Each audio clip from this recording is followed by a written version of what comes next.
Hey everyone, have you ever seen family-run cattle farms in rural China? Without large machinery, they're managed entirely by hand, and the cattle farmers here all have great stories to tell. Today, I'll take you into the happy little yard, where my 30 yellow cattle live. I'm a native rural kid who took over my parents' cattle farm.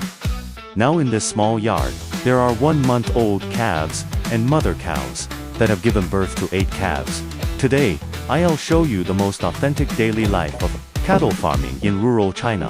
Feel free to like and subscribe, and I'll bring you closer to the most authentic rural China. Till see you.